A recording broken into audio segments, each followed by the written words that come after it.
Salut, c'est Ced.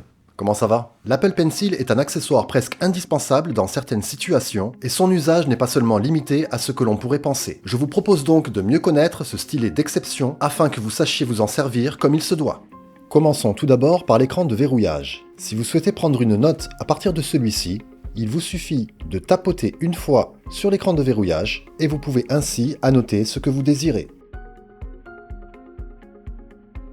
Vous avez également la possibilité de faire une note rapide directement depuis votre écran allumé en effectuant un geste du coin inférieur droit vers le centre de l'écran.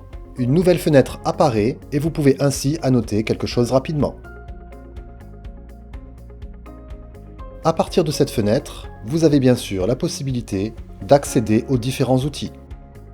Il y a également un second geste, à savoir, à partir du coin opposé, c'est-à-dire celui situé en bas à gauche, pareil, vous allez vers le centre, et cela vous permet de faire une capture d'écran. Vous pouvez bien sûr, à partir de celle-ci, y apporter des modifications et accéder aux différents outils.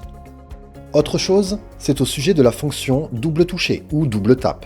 Vous le savez, au niveau de votre stylet, vous avez la possibilité d'accéder à différentes options en tapant 2 fois sur le côté de votre Apple Pencil. Vous pouvez, grâce à cela, jongler par défaut entre le stylo et la gomme. Mais vous avez également la possibilité, dans les réglages, dans le menu de l'Apple Pencil, de configurer ces options avec différentes propositions.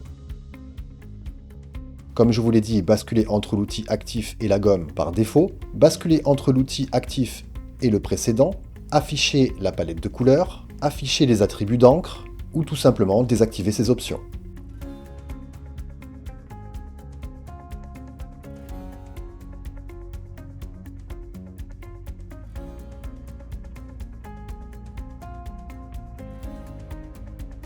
Une autre chose que vous pouvez faire directement dans les notes, ce sont les formes parfaites. Pour effectuer votre forme souhaitée, il vous suffit tout simplement de faire votre forme et d'effectuer un maintien à la fin de celle-ci.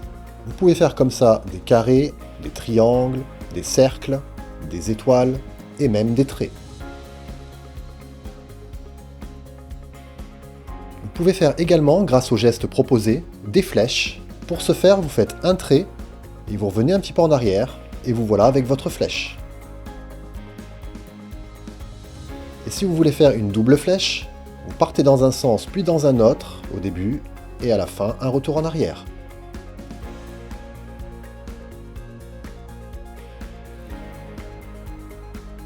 Comme je vous l'ai dit, vous avez accès à plusieurs outils accessibles par cet onglet. Bien sûr, comme je vous ai montré, le stylo feutre, le stylo à pointe fine, le surligneur,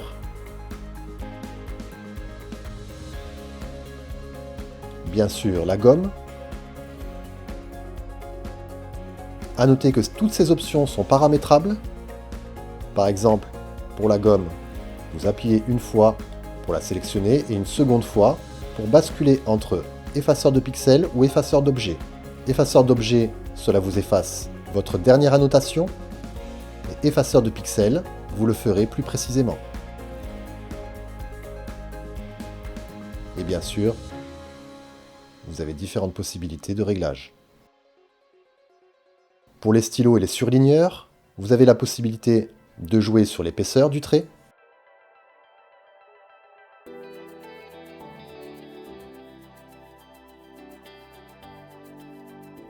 et également sur l'opacité.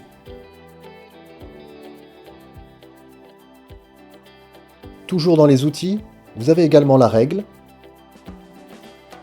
Comme son nom l'indique, avec celle-ci, vous allez pouvoir effectuer des traits avec simplicité et efficacité.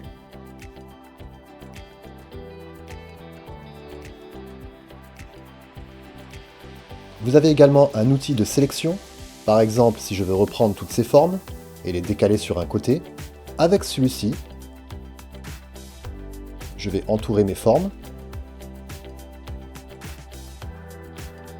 Et là, j'ai la possibilité de les décaler là où je veux. Et annoter quelque chose sur le côté, pourquoi pas. Comme par exemple avec cet outil, qui va vous permettre de convertir vos notes manuscrites directement en texte. Une autre option bien utile, offerte sur l'Apple Pencil, c'est l'option griffonner. Activable dans le menu de l'Apple Pencil, celle-ci vous offre plusieurs possibilités. Vous pouvez par exemple, dans un champ spécifique, noter quelque chose,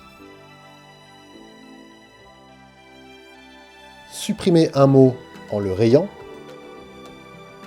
sélectionner une partie d'un texte en l'entourant.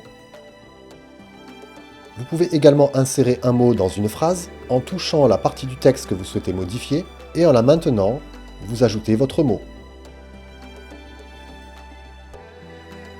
Vous pouvez aussi, grâce au bouton Joindre, en dessinant une petite ligne verticale, réunir des mots ou les séparer.